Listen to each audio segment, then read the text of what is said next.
Hello, welcome to Liam's Lyceum.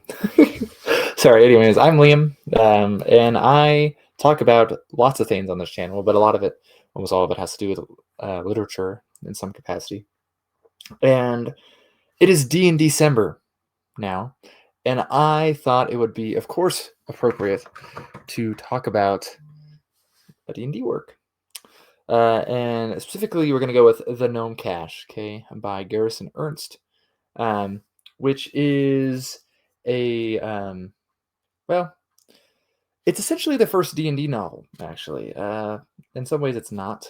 We talked about that, but Garrison Ernst is a pen name for Gary Gygax. This was published from 1976 to 1977. It was serialized in The Dragon, which is Dragon magazine, issues 1, 2, 3, skip 4, 5, 6, 7.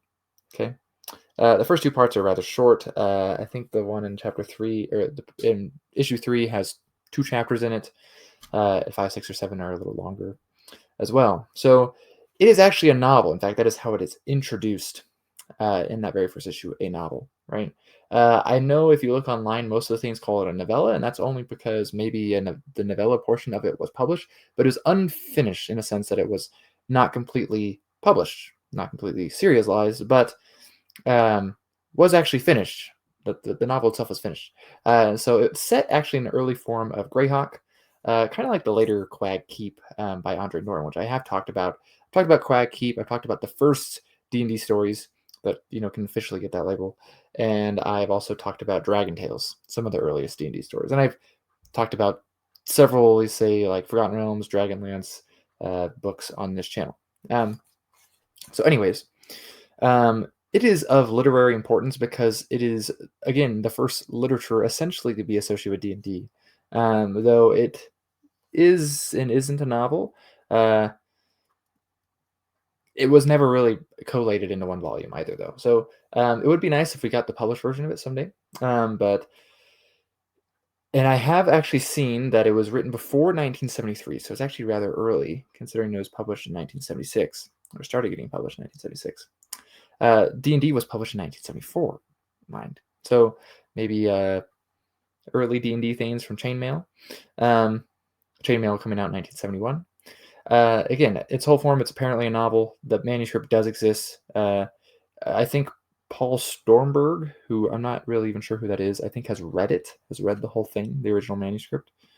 And one thing I think for readers, it's kind of humorous, but it's not like super humorous. So if you also read in some of the other, in those same issues actually that this story is serialized in, for example, there's something by someone named, oh, I think I wrote it down here. Let's see.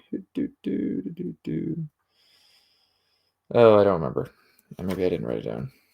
So, anyways, there's other stuff written by other people, and oh yeah, Search for the Forbidden Chamber by Jake Jaquette, and that is even less serious than this. So this does take itself somewhat seriously.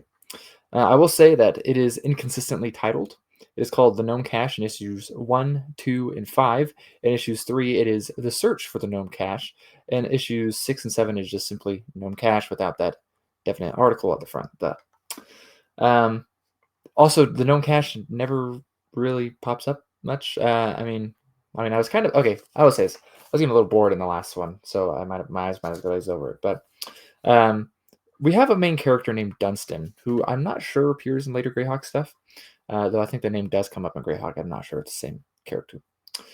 He essentially has a captaincy in the guard from his father, Rodagast, who is a rich merchant. But he doesn't like this life. He doesn't want to be a captain. He wants to be a knight errant.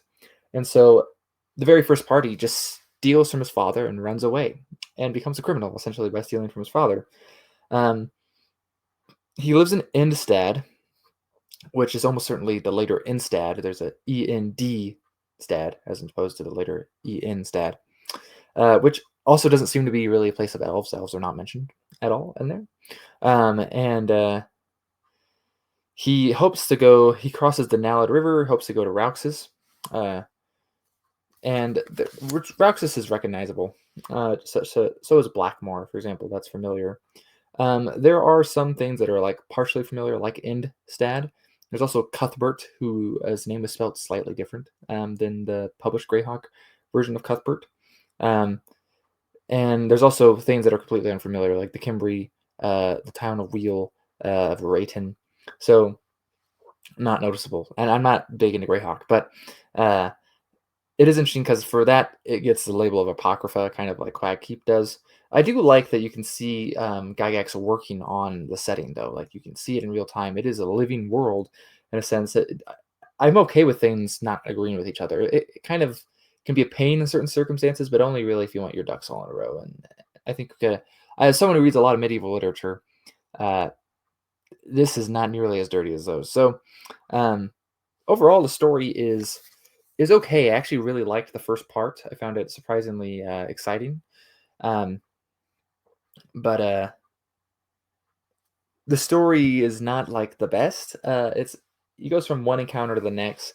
He's a super naive. He's really not a good guy. He's just kind of doing stuff for himself. And he like gets, for example, he gets himself with a he thinks they're robbers. And so he walks in on them and draws a sword, and he's like stop it, right? I'm gonna bring you to justice. And then they convince him that they're actually like uh disinherited like people of means or status, and they're really, yeah, they're just a game, and he's just too dumb to realize that, essentially, for quite a while. um and so he's kind of like, yeah, he's not a very good guy, but it's also in typical Gygax faction or fashion, sorry. I find Gygax to be, he used an interesting set of language, but also just like not the most entertaining normally. But again, as a historical piece, I think the Gnome Cache is important. So if you want to go read it, go find the Dragon issues 1, 2, 3, 5, 6, and 7, and then maybe we can see what his estate says, assuming they have the manuscript. I assume they do, and how if that will ever get published, the full thing. So, anyways, thank you for listening. I will catch you next time.